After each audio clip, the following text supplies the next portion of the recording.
This is the most terrifying bridge in America because halfway across, people forget which way they're driving.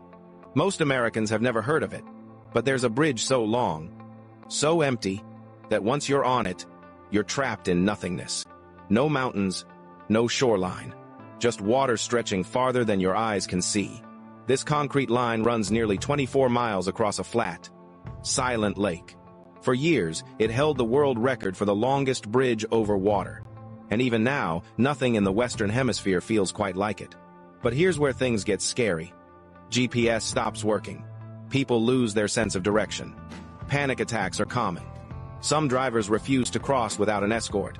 Some pull over and freeze, convinced they'll never reach land again. And some close their eyes while someone else takes the wheel. Patrol cars constantly roam the bridge, searching for people overwhelmed by the endless horizon. To engineers, it's a masterpiece. To many travelers, it's a psychological test.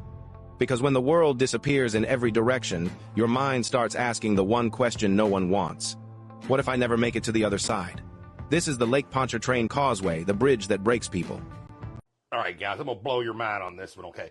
These are the bullet points. These are the stopping points of Amelia Earhart's journey around the world, okay? She started in California. She went from California, Arizona, New Orleans, Miami, Venezuela, Brazil, across the breast of Africa, all right? India, came down here to Australia, New Guinea, and then somewhere out here in the South Pacific, she got lost before Howland Island, which is about 2,000 miles from Hawaii, okay? And then she would have went to Hawaii and back to California. So she did this much of the journey, but then right here she got lost. Now let's look at it on this stupid thing. Okay, now these are the same areas marked. Started in California, went across here, Miami, Venezuela, Brazil, went back up, across the breast of Africa, right?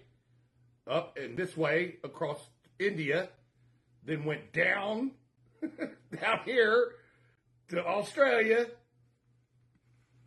and then when it went back up to the United States. Now let's look at that. Look at that nonsense. And this is old Wilson. The one I beat to smithereens. It's back together again. Looks good, doesn't it? Yeah, looks real good. But that's ridiculous. Now, I'm not saying by any means that Gleason's map is 100% accurate to scale and size and shape and all this stuff, because it was meant for both. He said it on the back of his map to use this either as a globe or a plane to take your choice. So he set that up to work on both models, okay? But just look at that flight path. One makes almost a perfect circle, and the other one's a bunch of jumbled mess. Which one you think is more accurate? Yes, is the moon there? Is there a lander sitting on the moon? Sure there is. I tell you what, prove me wrong. Go to the moon and see if it's there. I wish I could go back to the moon. For some reason, they lost the technology. But apparently Trump found it. We found new technology. We're going to Mars. We're going everywhere. Yeah, called AI, Donnie. Let me ask you this. How are you streaming live television in 1969 when you don't even have color on TV? There's no color on TV. You had to get up, and you had three channels that you had to get up and change. You had a hanger on the TV sometimes because the antenna would break, and you'd have to shake the TV. And you're calling on a phone to the president. How are you calling? There's no internet. You think? I can't buy it. Wait a minute. Wait. You were peeking. I was 13. You were 13, exactly. So you were there with your family, right? Or your parents? Yeah. Right. Sure. And so that's a big event. You're like, oh my God. So you actually even he called the president from the moon. You're going to look me in the face and tell me they called from the moon. Call the president from the moon. And without a cell phone. Wow. No matter what, I'm not a believer. That's okay. And you are a believer, and it's okay. You know, we still like each other. We still do like each other. Good morning. Aloha from Florida. So, what do you call someone who believes in something so emphatically that they don't have any empirical evidence in reality? Would it be safe to call them a zealot? I call globe zealots sometimes. You probably could, take that to another level and call them the heliocentric zealots. What is the biggest cult in the world? Heliocentrism. Believing in the solar system that there's no empirical evidence for. What are you talking about? There's no evidence for a solar system? No. There is no solar system. There is only an Earth system. The sun is not huge. It's not far away. It's not a big ball of gas. The sun is much smaller than the Earth.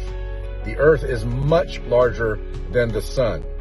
We live in an enclosed, intelligently designed Earth system that is electric and magnetic, and it is flat and stationary where we live. Now, I've said before, and this kind of blows Globers' minds, that it could be that we're living inside of a sphere, but we're definitely not living on a sphere. The overall system is spherical according to some of the ancient cosmologies, but the overall system is very static, but everything inside the system is very dynamic, where everything is in constant flux, everything is affecting everything, and I've talked about that in other videos. But let's get back to the point of heliocentric zealots having massive blind faith in something that you were told to believe in from the time you were born, and all through the government indoctrination camps for 12 years if you went to those.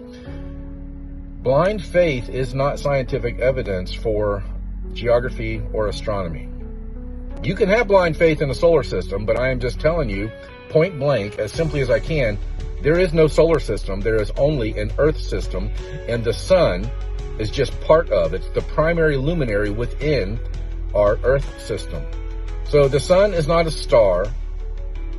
Stars are not suns, and nothing is going around the sun. The sun, the moon, the planets, and the fixed constellations are all moving in perfect clockwork cycles around the electromagnetic shaft of our flat Earth. On the ground, that's the North Pole. In the sky, that is the North Star. Again, we do not have a solar system. You can believe in it if you want to, but that's truly...